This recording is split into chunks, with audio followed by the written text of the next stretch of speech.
भाई और बहनों, मातृशक्ति को नमन।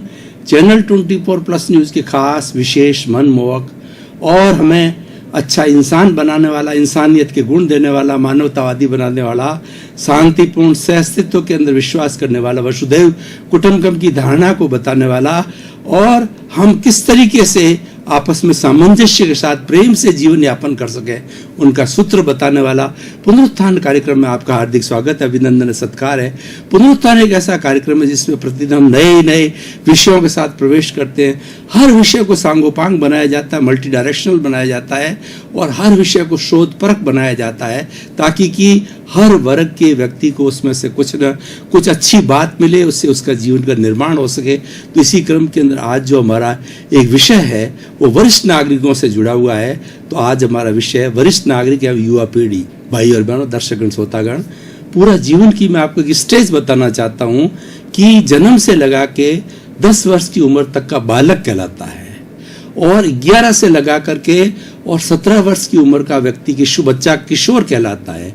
18 से 45 तक का जो है वो युवा कहलाता है और व्यक्ति जब 60+ में पहुंच जाता है तब वो वरिष्ठ नागरिक कहलाता है। और वरिष्ठ नागरिक होता है वो अनुभव का खजाना होता है, क्योंकि इतने लंबे समय के साथ में 60 वर्ष जीते जीते वो सोसाइटी में से, अपने लोगों से बीच से, अपने देश से और पूरे विश्व से कई चीज़ों का अनुभव लेता है और उस अनुभव का उपयोग करता है अपने जीवन जीने के लिए और औरों को भी शिक्षित करने के लिए सारा अनुभव लेता है।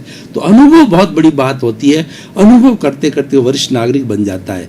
वरिष्ठ नागरिकों की जीवन शैली के बारे में हमारे जो भारतीय संस्कृति के धार्मिक ग्रंथ है, वेद है, उपनिषद है, आरण्यक है, ब्राह्मण है और त्रिपिटक है, आगम है, जितने भी गीता है, महाभारत है, उसके अंदर वरिष्ठ नागरिकों को बहुत ऊंचा स्थान दिया गया है। वरिष्ठ नागरिक सम्मानीय होते हैं। जैसे देखिए भामाशाह है, जैसे देखिए कि महाभारत के अंदर पितृ जो है वो भीष्म पितामह हैं और गुरु द्रोणाचार्य, ये वरिष्ठ नागरिक थे। उनको कितना ऊंचा दर्जा दिया गया और जितने भी गुरु होते हैं राजाओं के, वे वरिष्ठ नागरिक होते हैं, उनको बहुत ऊंचा स्थान दिया जाता है। तो हमारे देश के अंदर मान्यता है कि 60+ की उम्र के लोग होते हैं वो सम्मानीय होते हैं और उनका आदर किया जाना चाहिए। उनके पास जो अनुभव है उनका अनुभव लिया जाना चाहिए। इसीलिए कहा गया है कि जो वरिष्ठ नागरिक होता है उसके अंदर जो होश होता है और जो युवा होता है उसमें जोश होता है। जोश और होश का कॉम्बिनेशन होने से होलिस्टिक चीज बनती है, वो सर्वांगीण बनती है। दोनों जब मिल जाते हैं तो मिल करके एक बहुत अच्छा संतुलन पैदा कर सकते हैं और कोई भी कार्य करे तो जोश और होश के साथ के अंदर तो कार्य हमेशा सफल होता है। इसीलिए वरिष्ठ नागरिकों के अब हम देखना चाहेंगे युवा, जैसा कि मैंने बताया 18 से 45 साल का उम्र का होता है। मतलब वरिष्ठ नागरिक और युवा के बीच में एक जनरेशन गैप होता है, 20 से 25 साल का जनरेशन गैप कहा जाता है। और वरिष्ठ नागरिक ने जब जीवन जिया था उस वक्त संस्कृति अलग थी, उस वक्त का वातावरण अलग था और उस वक्त की जो प्रकृति है वो अलग थी, प्रकृति के साधन अलग थे और वैज्ञानिकता अलग थी। और जो नई पीढ़ी का जो युवा आता है उसके अंदर जो है फर्क आ जाता है हमारे टोटल रहन सहन के अंदर, खान पान के अंदर, आचार विचार के अंदर, क्योंकि समय बदलता रहता है। आज देखिए विज्ञान का युग है। जो वरिष्ठ नागरिक है उसके अंदर इतना विज्ञान चरम सीमा पे नहीं था, जैसे मोबाइल है और बड़े इंटरनेट है और ये जितने आईफोन है, ये जितनी चीजें पहले, और दूसरी मेडिकल साइंस ने कितनी तरक्की की है। पहले जो है आज एक 60+ वाला व्यक्ति, उसके समय में इतनी एडवांस चीजें नहीं थी तो उसका दृष्टिकोण उतना ही होता, अनुभव वही होता है। लेकिन आज युवा है वो मोबाइल के अंदर बहुत एक्सपर्ट होता है, उन सुविधाओं के बारे में जानकारी करता है, इंटरनेट देखता है, गूगल देखता है और किसी तरह का ज्ञान है वो गूगल से प्राप्त कर लेते हैं। यानी दोनों की सोच के अंदर भिन्नता होती है। तो इसीलिए सबसे बड़ी बात ये सामंजस्य कब होगा कि दोनों को थोड़ा झुकना पड़ेगा। जो वरिष्ठ नागरिक है उसको युवाओं को वात्सल्य देना पड़ेगा। युवाओं को जो है दोनों तरह की संस्कृति है, पुरानी संस्कृति और नई संस्कृति है, वो दोनों का तुलनात्मक अध्ययन उसको बताना पड़ेगा। और हमारी जो संस्कृति वर्तमान के अंदर जो है पाश्चात्य संस्कृति ज्यादा आ गई है, बहुत ज्यादा आ गई है। जीवन के हर क्षेत्र के अंदर पाश्चात्य संस्कृति आ गई। तो ये जो वरिष्ठ नागरिक होता है उसका परम कर्तव्य होता है कि हमारी संस्कृति किस तरीके की है, उनकी विशेषताएं बतानी चाहिए। और पाश्चात्य सभ्यता की हम निंदा नहीं करते हैं, वो अपनी सभ्यता है। पर उनको उनका जीने का तरीका अलग है, उनका रहन सहन, खान पान, आचार विचार अलग है, क्योंकि वो दूसरे देश के लोग हैं और उन देशों के अंदर वो फैमिली सिस्टम उनका अलग है।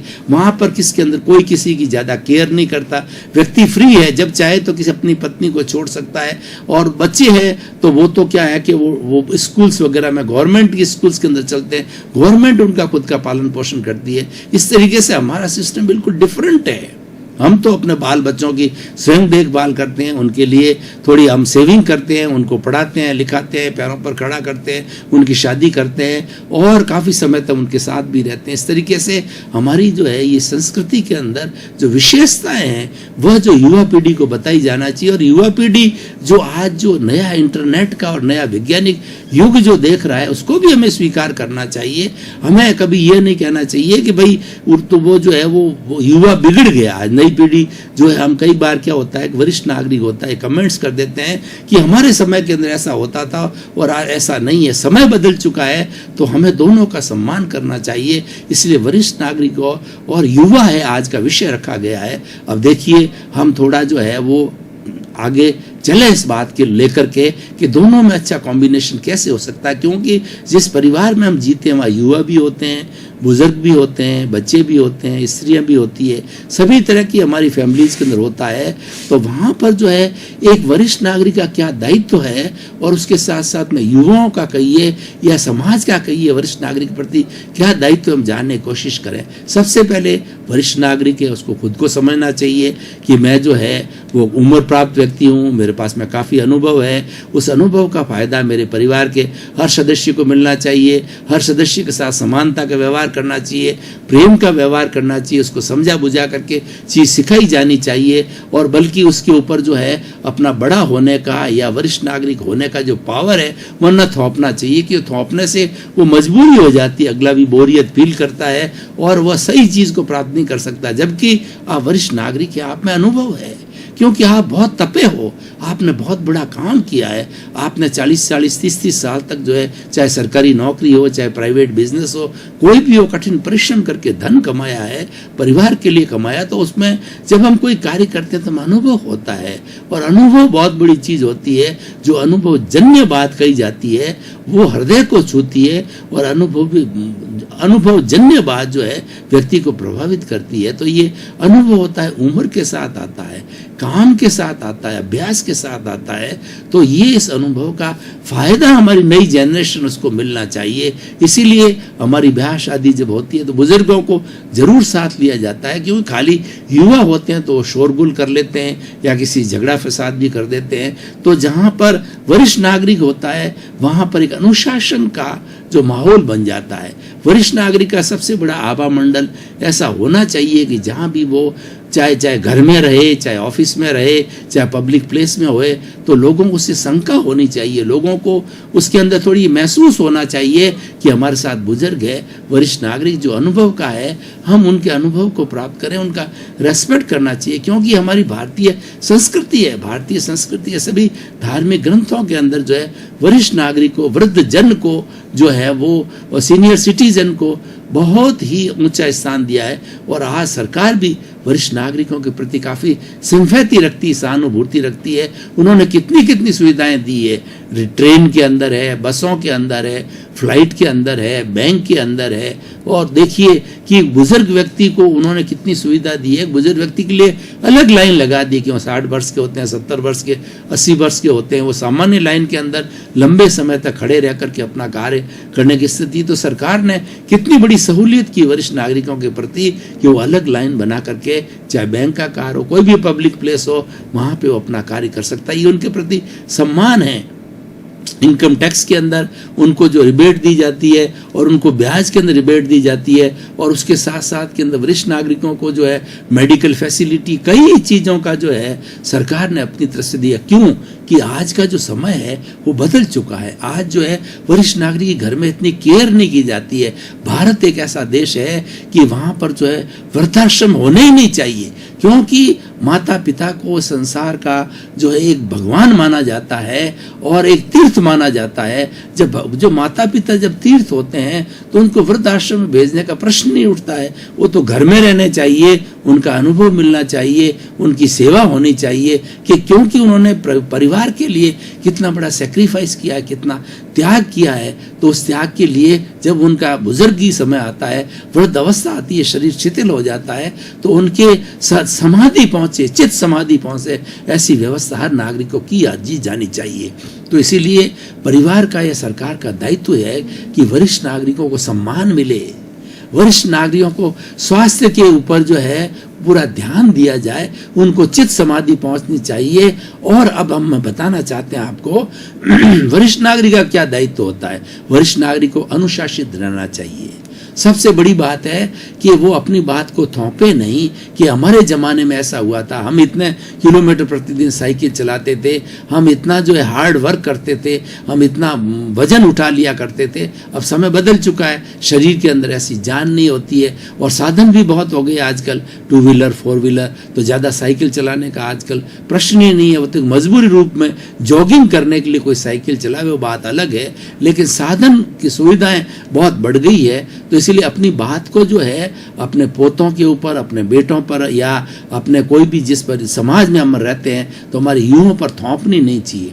जब हम युवाओं को नहीं थोपेंगे और युवाओं को एक मित्रवत समझेंगे, हम हमारे से छोटे वालों को मित्रवत समझ करके उनको वात्सल्य देंगे, तो वो हमारी तरफ से हमारे आकर्षित होंगे और वो हमारे से कुछ लेना चाहेंगे।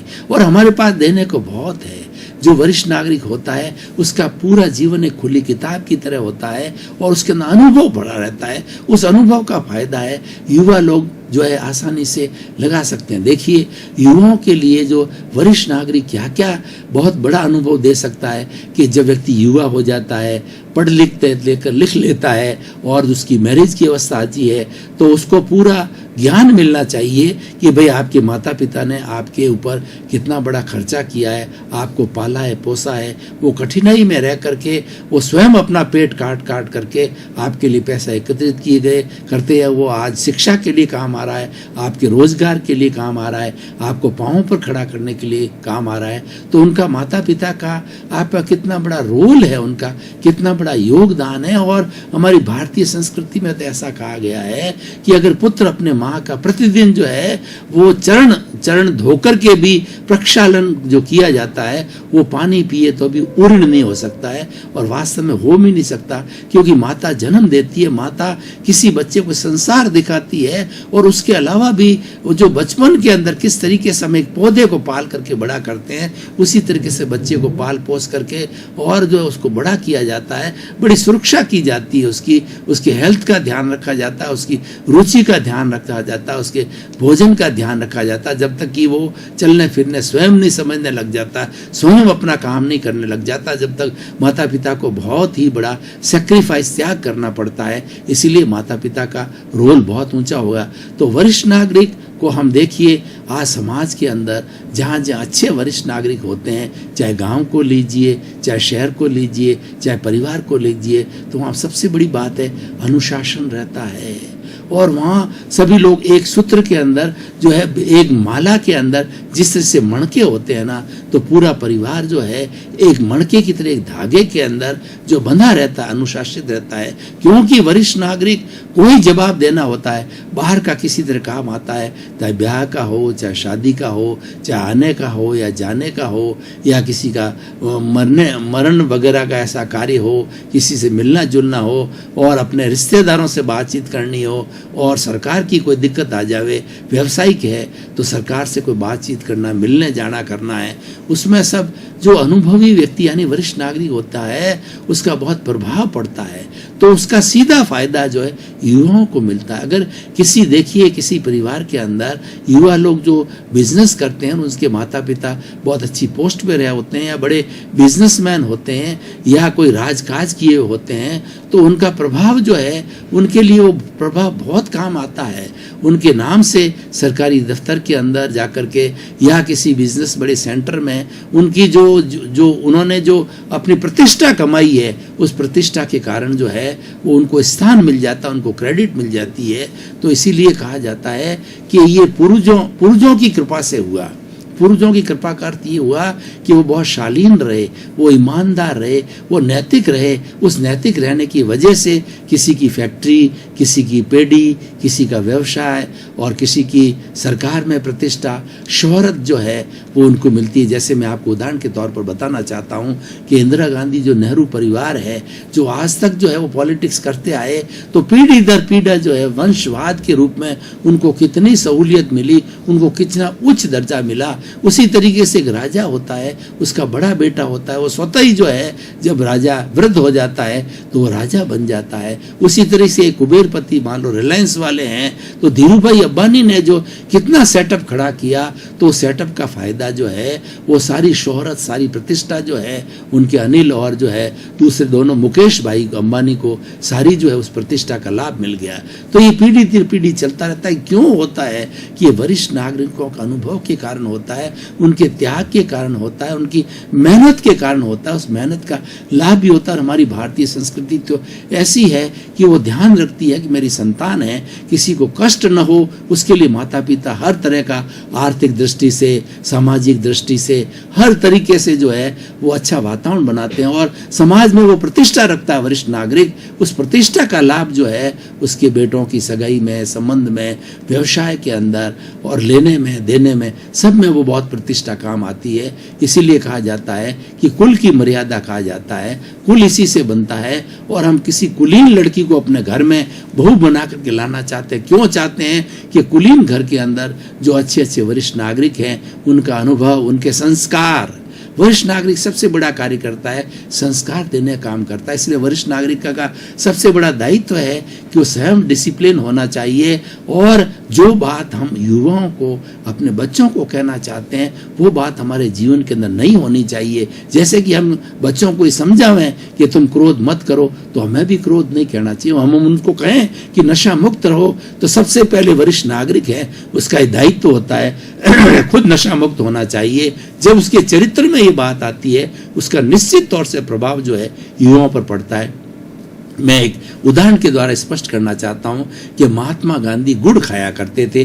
उन्हीं दिनों के अंदर एक जो है माँ अपने बच्चे को लेकर, गांधी जी के प्रति बड़ी श्रद्धा थी, वो लेकर के आई कि बापू मेरा बच्चा जो है गुड़ बहुत खाता, आप उसको थोड़ी शिक्षा दीजिए, उसको समझाइश कीजिए, वो इतना गुड़ नहीं खाए, उससे कीड़े हो जाते हैं, उसकी आंतें खराब हो जाती है। तो महात्मा गांधी ने कहा कि बहन तुम एक सप्ताह भर बाद मेरे पास में आना, क्योंकि उन दिनों के अंदर महात्मा गांधी गुड़ खाया करते थे। तो महात्मा गांधी ने उसके जाने के बाद से गुड़ छोड़ दिया। छोड़ करके सप्ताह भर के बाद के अंदर माँ अपने बच्चे को लेकर के आई, तो गांधी जी ने बच्चे को कहा कि देखो बच्चे जो है ये तुम्हें गुड़ खाने से ज़्यादा नहीं, ठीक है थोड़ा बहुत ले लो, लेकिन ज़्यादा खाने से इसको नुकसान होता है, क्योंकि इसके अंदर जो है मिठास होता है और ये तुम्हारे दांतों को खराब कर देता है, तुम्हारी आंतों को खराब कर देता है। इसे लिमिट में खाया करो, खाना भी है तो बहुत ज़्यादा नहीं खाना चाहिए। तो बच्चे को उस बात पे प्रभाव पड़ा। तो माँ ने पूछा कि ये बात आप पहले दिन ही कह सकते थे, 7 दिन के बाद में कहने की क्या जरूरत थी कि बहन जी मैं खुद जो उन दिनों में गुड़ खाता था, इसीलिए हमारी जो कमजोरी है वो पहले हमें मिटानी चाहिए। हमारे एक राजस्थानी में कहावत है कि गुरुजी तो बैंगन खावे और दूसरों को शिक्षा दे कि तुम बैंगन मत खाओ। तो सबसे पहले गुरुजी को छोड़ना पड़ेगा। हम कोई भी उपदेश देते हैं तो सबसे पहले उसका पालन हमारे जीवन के अंदर होना चाहिए। हम ईमानदारी की बात कहते हैं तो ईमानदारी पहले हमारे जीवन में झलकनी चाहिए। हम जो है वो प्रेम की बात करते हैं, प्रेम हमारे भीतर झलकना चाहिए। तो वरिष्ठ नागरिकों का ये दायित्व है, क्योंकि उन्होंने दुनिया देखी है, उन्होंने बहुत कठिन परिश्रम किया है और उस कठिन परिश्रम से बहुत बड़ा अनुभव प्राप्त किया है। उनकी एक एक चीज उनके सामने क्रिस्टल क्लियर रहती है, तो उनको ध्यान है कि क्या अच्छा है क्या बुरा है, वो भेद जानते हैं, क्योंकि लंबा उनका समय तजुर्बा होता है, वो अपने कार्य के अंदर करते हैं। तो वो हमारी न्यू जनरेशन तक जाना हमारा दायित्व है। एक वरिष्ठ नागरिक होता है, उसका दायित्व होता है कि अच्छी बातें, हमारी भारतीय संस्कृति की अच्छी बातें युवाओं तक उनको पहुंचानी चाहिए। चाहिए, ये उसका दायित्व है, उसकी ड्यूटी है और उसकी मॉरल ड्यूटी है, क्योंकि उसी से समाज चलता है। समाज के अंदर जो व्यक्ति आज युवा है वो आकर के आगे जाकर के वरिष्ठ नागरिक बनेगा तो वह अपने जीवन में सुधार करेगा। जब जाकर के वरिष्ठ नागरिक के रूप में एक अच्छा नागरिक बनेगा तो भाई और बहनों, दर्शकगण, श्रोतागण, जो आज का ये एपिसोड है उसके माध्यम से मैं एक बात कहना चाहता हूँ खास तौर से हमारे युवाओं को कि आज भारत में 80 करोड़ युवा हैं, तो युवा जो है उनको क्या करना चाहिए। देखिए, युवा के अंदर कर्मजा शक्ति होती है, युवा शक्ति का विस्फोट कर सकता है, बुजुर्ग उतना विस्फोट नहीं कर सकता, बुजुर्ग के पास अनुभव है। दर्शकगण, श्रोतागण, भाई और बहनों, पुनरुत्थान कार्यक्रम आप देखते रहिए। पुनरुत्थान कार्यक्रम में आपको प्रतिदिन नई नई बातें व्यवहार जगत की, निश्चय जगत की, आध्यात्म जगत की आपको सत्संग मिलती रहेगी और उससे आपका जीवन का कल्याण होगा। जीवन को नए नए सूत्र मिलेंगे, जीवन को नए नए टिप्स मिलेंगे। क्यों कि हमारा जो मुख्य उद्देश्य है सर्वे भवन्तु सुखिनः सर्वे भवन्तु निरामया। इसी क्रम में आपका जीवन आनंदमय हो, मंगलमय हो, सुखमय हो, जगत के सभी प्राणियों को सुख मिले, आनंद मिले, शांति मिले, मोक्ष मिले। आपके प्रति मंगल भावना, शुभकामना।